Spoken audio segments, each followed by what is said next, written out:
think I'm recording. I have to look. Anyway, late. Yeah, I'm running late. Well, kind of on time, but that's always late for me because I like to be a little punctual. Beer. Anyway, so we did this 2-hour thing with the old fan last night. We went for the technical difficulties, as always. Little stupid things. I mean, I happened to remember having a similar problem because microphone wasn't working. In the room because of whether they have the open mic or push to talk thing. It's just a stupid software glitch. You'd think somebody would have fixed that by now. But anyway, holy shit! I didn't wear my boots. Anyway, so it went pretty well. Once we got going, I was brilliant, of course, and so anyway, it's going okay. I'm kind of curious to see if somebody does have a copy of it. I thought I did it all right. But anyway, raised is the same sort of issues about how the human race evolves in its perspective, and what's the liability of thinking? What are the mechanisms that make us so diverse? And in a sense, we really get at this, but I'm extrapolating based on Goebbels on a lot video about coincidence, because people are subject to all these different interpretations of events, and this need to have a story of life. Goebbels, I think, ended this video with some kind of statement like, synchronicity versus chance or something, making this comparison. Oh shit, those look bear tracks. I guess if there's you have some, let's go with the preferable theory of reality, to what, our sensibilities or to our logic. And unfortunately, so far, as humans live life as a selfish individual, the dominant themes have been, wherever possible, sprinkle some glitter and some candy on science. Make it, for humans, for us. Let's design our science to suit our wish to live a bigger and better story, which, of course, is just a huge corruption of science. When you now judge science based on its usefulness to your already defined goals. Even scientists talk this way often about the proof of something is how well it works. Works towards what end? Predictive to what? It's just a sort of a, you can go on forever on this subject of the evolution of knowledge, in the human vessel, and what humans have done to the idea of knowledge and information, in the sense that they have just constantly looked for the silver lining, the coincidence that bonds and binds and validates, ignoring the truth that these things are inevitable. With the amount of dice we are throwing, you're going to have the bizarre will happen. 3 dice will land on top of each other, kind of thing, or whatever it is. And that's just, it's just a fact. Sort of illustrate to me in grammar school, I always remembered a little experiment that was conducted, in that every classroom of 30 kids, you'd always have two kids that had the same birthday. And it seems non-intuitive that that would be probabilistically an outcome. Because it's only 30 kids, how can two of them have the same birthday? It just doesn't seem like that would be probable. And yet it happens like one in, I don't know what the exact probability is, but yeah, it happens quite frequently. But it's totally opposite what you would think the truth to be. And so that was my first introduction into the idea of probability in some sort of realistic way of recognizing that what probability really meant to me then was, sometimes I'm vulnerable to being fooled. I guess is what I learned from it. That you give me cause to be aware that there's some tricks of the world, like a magician's trick, where you won't get it. They will fool you. They'll be very good at it, and you won't be able to reason your way through what just happened, and you might draw a wrong conclusion because of that. And that's all I think people are doing in this, writing the narrative of their personal life and writing the narrative of their life in the context of a world, is that they are breaking the story all over the place to make it a better story, to redeem purpose and function and value. And so even when they're colossal failures in their life, even when people have, screwed the pooch over and over again and humiliated themselves over and over again, they'll still be thinking about how valuable they are, because they buy a bag of potato chips for somebody or whatever they do to make themselves somewhat useful, and that somehow redeems everything. That is a big undo button. I suppose that's a whole nother subject, but this one I'm just getting to is that there is quite obviously in all of human history, a real tendency for people to interpret reality and the events in it into a narrative, a story, and to make that story mean something, make it more poetic and stoic, and to throw in lots of valor moments, to put on their superhero costumes, and then I came and saved the day. All was well in the world. They all lived happily ever after. So it's back to the fairy tale of some god who's going to sweep up after us and clean up all the messes and somehow make it all right. And it can't be swept up. It can't be washed off. The blood is indelible in history. It's indelible in the future.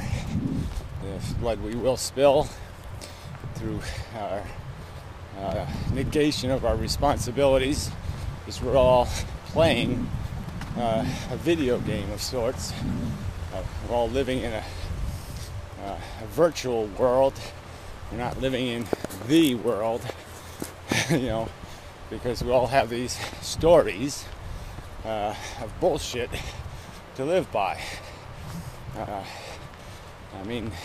That's what we're all doing. So why don't we admit that and correct for that sensibly and reasonably, instead of keep pretending that all these stories are valid, that all these stories have integrity to the truth or rationality or practicality, because they don't. Hey pup, how you doing? You're a good dog. Yeah. So taking the puppy for a run. Yeah, it's good. um, uh, Fitness is a good idea. Anyway, you can just see the difference in this forest. Look at all the, it's just all barberry bushes from the forest the other day. Anyway, so where was I? Yeah, stories, narratives, and just why don't we have a first agreement that we have to take all of our stories, our narratives, our explanations of reality, and apply scrutiny to them. But it can't be the scrutiny of, no, my story's right. No, your story. No. It can't be that kind of, my God is God kind of crap. It's got to be scrutiny, based on some sort of, foundation of knowledge. And the foundation of knowledge now is rather substantial.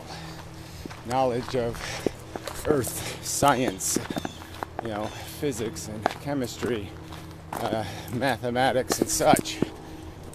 We have an extensive pile of real facts to pile our story, to scrutinize our stories against. And so many narratives that people are writing can easily be thwarted, be voided, with the big red stamp, void, because they are not consistent with what has to be conceded to be facts here, evolution. And I guess that's part of, came up in the conversation, is that, the revolution of reality, reality's revolution, trying to take over the human brain, sensibility and intelligence.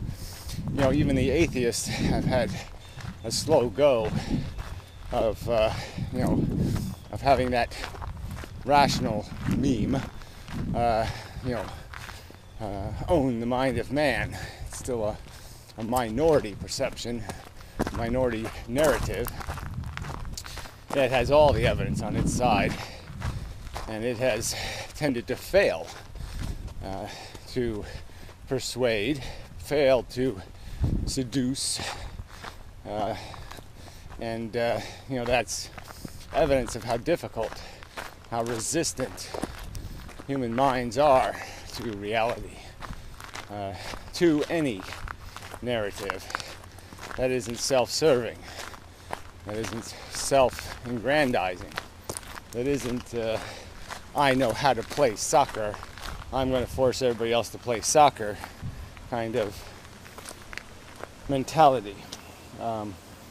That's essentially what's going on, is people are raised into a comfort zone of notional beliefs, and any story that isn't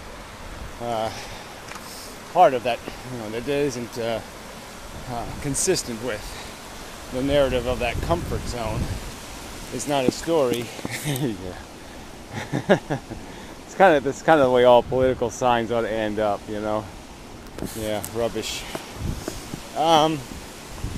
Probably people voted for him because of the font. Oh, I like that font. Anyway. So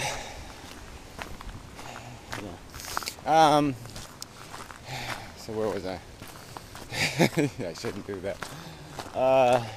So anyway, the point is that these the fight is a difficult one because of the nature of the beast, and even people who have passionate,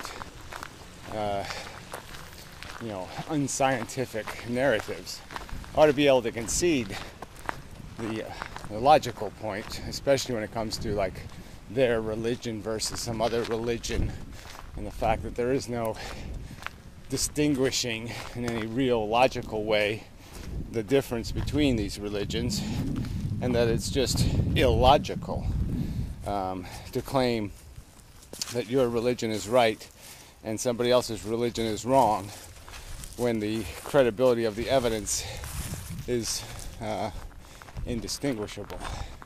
That's not logical. It's just plainly not logical. It's not that it's, like I said, you don't have to be an atheist to recognize the function of logic.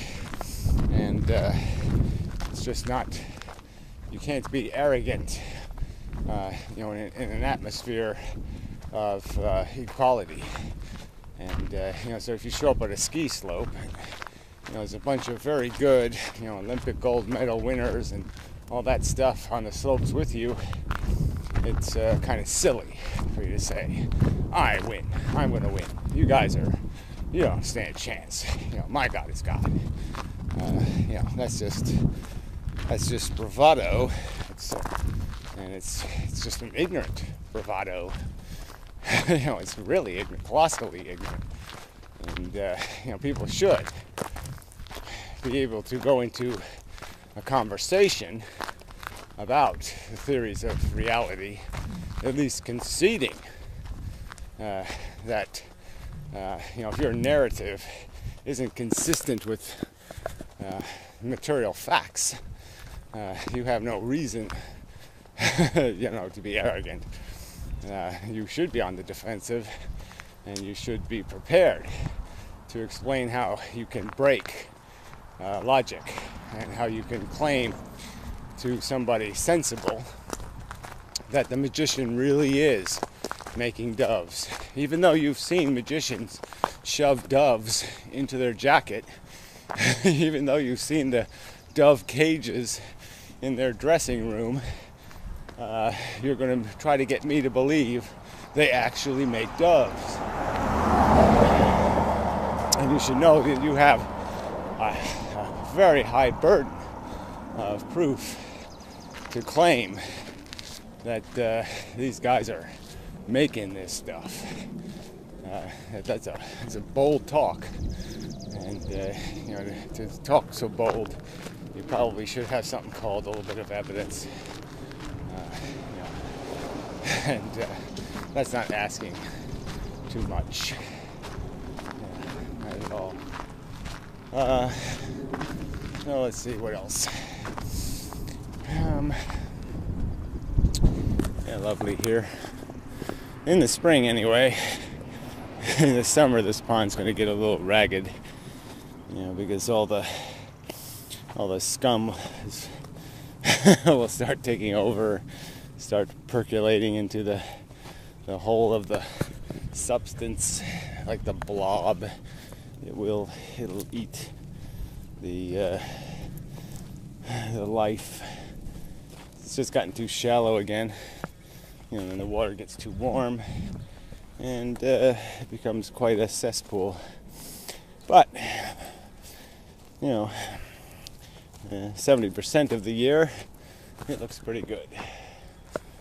So, and such, so forth and whatnot. Watch my step there. Okay. So, I guess I'll probably give up. It's probably long enough a video. Getting close to the work turn off anyway. It really is quite nice here in the mornings. Really beautiful.